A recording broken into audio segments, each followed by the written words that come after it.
आ,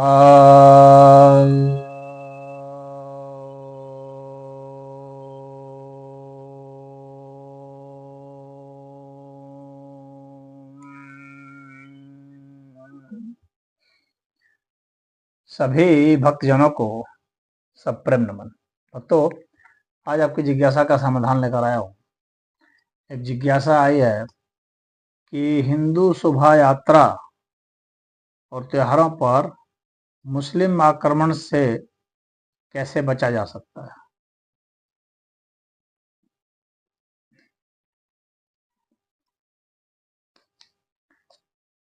इतना याद रखिए, सदैव वही आक्रमण करता है जो समझता है कि जिस पर हम आक्रमण कर रहे हैं वह कमजोर है। जब आप मजबूत रहेंगे, मुकाबला स्वयं कर सकते हैं, तो आक्रमण करने वाला भी 10 बार सोचेगा। जब समझेगा कि क्रिया की प्रतिक्रिया बहुत भयानक होगी, जब यह समझेगा कि आप कमजोर नहीं हैं, आप भी तैयार हैं और उसी स्टाइल से तैयार हैं जिस स्टाइल से वह आक्रमण कर रहा है। अगर वैचारिक आक्रमण करता है तो वैचारिक हमले होंगे, अगर भौतिक आक्रमण करता है तो भौतिक आक्रमण होंगे। तो वह जिस तरीके से आक्रमण करे उस तरीके से ही प्रत्याक्रमण होना चाहिए। ये उसको भय हो कि ऐसी तैयारी है, वे भी प्रत्याक्रमण करेंगे और हम अगर 2 जगह करेंगे तो वे 200 जगह करेंगे। जब इस तरह की बात होती है तब सामने वाले को भय होता है। न्यूक्लियर वेपन क्यों बना रहे हैं बड़े बड़े देश? क्योंकि उनको पता होता है कि ये न्यूक्लियर वेपन है, इससे हमला तो करना है नहीं, लेकिन इसके डर से कोई हमला नहीं करेगा, एक डिटरेंस के लिए। तो उसी तरह से हर सोसाइटी को भी अपना एक डिटरेंस रखना चाहिए।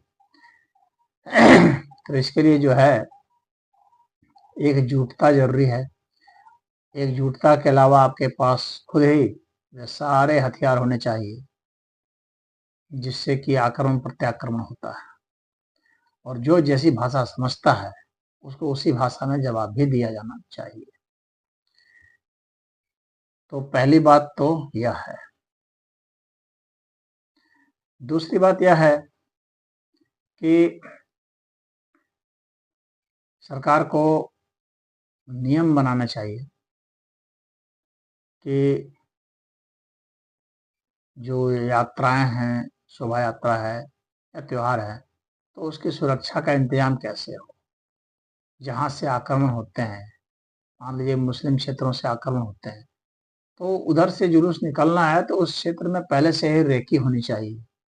वैसे वैसे स्थानों में जाकर के पहले से ही सरकार जाकर के सावधानी से वैसे वैसे स्थानों की तहकीकात करे और जहाँ पर ऐसा लगता हो वहाँ से हटाए और उस क्षेत्र के जो बदमाश हैं उनको पहले से ही जो है थाने में बैठा दिया जाए, उपद्रवी तत्वों को चिन्हित किया जाए और बैठा लिया जाए। और मस्जिदों से अक्सर ये होता है, तो मस्जिदों की तैयारी जाके देख लेनी चाहिए कि वहाँ कौन कौन सी तैयारी है और उसके हिसाब से वहाँ पर उसको उस दिन के लिए सील कर दिया जाना चाहिए। और जिन जिन चीज़ों से आक्रमण होता है, जैसे पेट्रोल बम हो गया, कांच की बोतलें हो गई, पत्थर हो गए, तो इन सब का भी सर्वे होना चाहिए और इन सब को रखना, इन सब का इस्तेमाल करना और सख्ती से प्रतिबंधित होना चाहिए और तगड़ा दंड होना चाहिए। फिर जो भी उपद्रवी लोग हैं, सारी वसूली उनसे ही होनी चाहिए। और जुलूस में जो भी चलते हैं, जितने भी लोग जुलूस में शामिल होते हैं, उन सबका भी आईडी होना चाहिए पहले। कहीं भी धरना हो, प्रदर्शन हो, जो भी हो, तो सरकार को यह सुनिश्चित करना चाहिए कि धरना, प्रदर्शन, जुलूस, चाहे राजनीतिक रैली हो, चाहे कुछ भी हो, वो वहां पर उसमें भाग लेने वाले लोगों की सबकी पहचान दुरुस्त होनी चाहिए। अतिरिक्त कोई भी आदमी इसमें शामिल नहीं हो सकता। यह भी अनिवार्यता उसकी होनी चाहिए। तो इस तरह से आप सुनिश्चित करेंगे, गवर्नमेंट सुनिश्चित करेगी, तो शांतिप्रिय तरीके से वह जुलूस निकल सकती है। और जो है इसमें क्या है कि राजनीतिक रोटियां सेकने वाले भी होते हैं, जो अपने राजनीतिक लाभ के लिए ध्रुवीकरण के लिए करते हैं। ये बहुत सामान्य सी बात है। तो इसके पीछे जो राजनीतिक कारण हैं, तो उसको तो रोका नहीं जा सकता है, लेकिन अगर उसको शिक्षित किया जाए, समझाया जाए, तो लोग समझ सकते हैं और उससे दूर हो सकते हैं। दंड का प्रावधान बहुत जरूरी है। और ये कोई आज से ये शोभा यात्रा पर या त्योहारों पर प्रहार नहीं। इस्लाम काफी जो असहिष्णु है, और वह किसी भी दूसरे धर्म की संस्कृति को, सभ्यता को, वहाँ के देवी देवताओं को, वहाँ के ग्रंथों की कदर नहीं करता, और वह चाहता है कि सबको बंद करा दिया जाए, अपना दबदबा कायम किया जाए, और ये सब बंद कर दें, और हम लोग अपना हर जगह वर्चस्व करें। हम लोग अपना जहाँ चाहें मुहर्रम निकालें, जहाँ चाहें ताजिया निकालें, जहाँ चाहें जो भी जुलूस निकालें, जहाँ भी चाहें जलसा करें, दूसरे लोग न कर पाए। यह उनकी आज की नहीं, वो पुराने जमाने से ही आए हुए, मोहम्मद के जमाने से ही उनका सिस्टम चल रहा है, और ये आगे भी चलता रहेगा।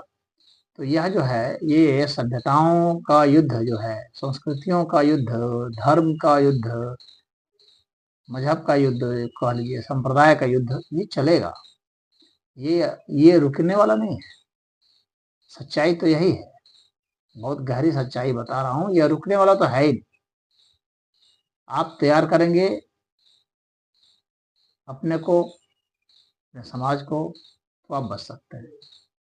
राजनीतिक पार्टियों को वे समर्थन तभी देते हैं जब राजनीतिक पार्टियां उनकी हर बात मानने के लिए तैयार होती हैं, उन्हीं को वोट देते हैं।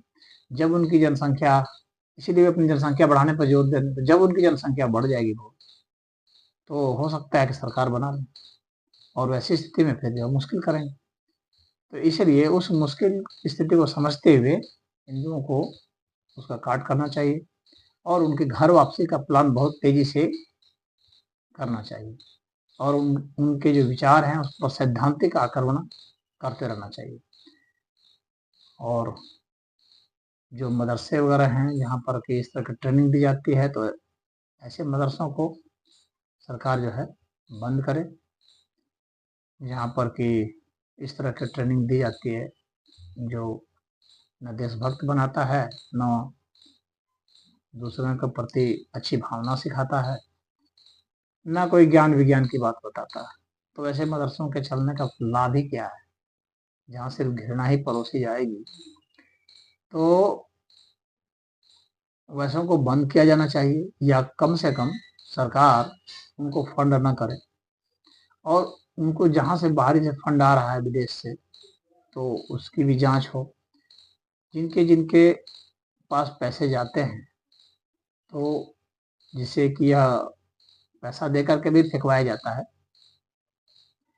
तो अगर ये कैश मनी बंद कर दिया जाए और मोबाइल से नगद जो है ट्रांसफ़र हो, खाली मोबाइल से मोबाइल ही खाते से खाते में पैसा ट्रांसफ़र होगा, तो आप ट्रेस कर सकते हैं कि पैसा कहाँ से आया, किसने भेजा। और ये कैश मनी को बंद करना होगा, तो ही जाकर के इस तरह किराए के जो पत्थरबाज हैं, किराए के जो हमलेबाज हैं, गुंडे हैं, तो इनकी गुंडागर्दी या सुपारी लेते हैं, तो वह बंद हो जाएगा, और नेताओं में भी डर का माहौल बन जाएगा कि पैसा जो है ट्रैक कर लिया जाएगा, कहाँ से पैसा आ रहा है। तो यह बंद होना चाहिए। ऐसे जब तक कैश के रूप में रहेंगे तब तक दिक्कत होगी, इनको डिजिटल रूप में करना बहुत ही ज़रूरी है। और दूसरी बात, पैसा जब ट्रांसफ़र होता है, तो पैसा जब ट्रांसफ़र किया जाए एक खाते से दूसरे खाते में, तो तब तक ट्रांसफ़र नहीं हो जब तक उधर से कोई वस्तु के विक्रय की या किसी सेवा प्रदाता की रसीद ना आ जाए, और वह रसीद भी सरकार ही जारी करे। ऐसा करने से जो है, जो प्रोफेशनल जो गुंडे हैं, उपद्रवी है, दंगाई है, तो वे जो हैं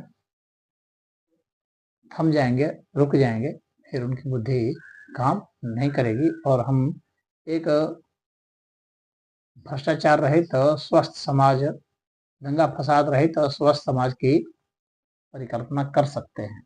परंतु प्रश्न बहुत बड़ा यह है कि क्या सरकार ऐसे कदम उठाएगी? एक बहुत बड़ा प्रश्न चिन्ह यह लगता है। और हमारे यहाँ के पत्रकारों की भी बहुत बड़ी भूमिका होती है, जो बहुत बढ़ा चढ़ा करके या घटा करके किसी चीज़ को दिखाते हैं। फिर हमारे यहाँ के कोर्ट की भी बहुत भूमिका होती है, बदमाशों को भी छोड़ देते हैं, बेल देते हैं। तो दंगाइयों को से नॉन बेलेबल क्राइम के तहत उसको रखना चाहिए, जो मॉब लिंचिंग होती है। तो ऐसे में और राइट जो होता है वैसे में, तो उसके बहुत ही सख्त कम होने चाहिए। कानून में सख्ती नहीं है, उसके फैसले भी जल्दी होने चाहिए, उसका भी समय निर्धारित कर दिया जाए तो हो सकता है। और आर्थिक दंड तो बहुत ही तगड़ा लगाया जाए, और जितनी भी क्षति होती है, गाड़ियां जलाई जाती हैं, दुकानें जलाई जाते हैं, घर जलाए जाते हैं, तो इन सब की क्षतिपूर्ति जो है उनसे ही किया जाए। और अगर वे करने में समर्थ नहीं है, उनके घर वालों से किया जाए। घर वाले भी समर्थ नहीं है तो उनकी सजा जो है वो बहुत ही कई गुना बढ़ा दी जाए। तो सामान्य जो ऑफेंस है उससे कई गुना बढ़ा करके उसको सजा को दिया जाए, ताकि वो जिंदगी भर चक्की वहां पिसते रहें, जेल से बाहर निकल ही नहीं पाए कभी, और नॉन बेलेबल भी कर दे। तो इस तरह से अगर करेंगे तो ये कंट्रोल में आएंगे। हम लोग के यहाँ की धारा जो है कमजोर है, और सुनवाई भी काफी देर से होती है, तो उन लोगों को, अराजक तत्वों को मौका मिलता है।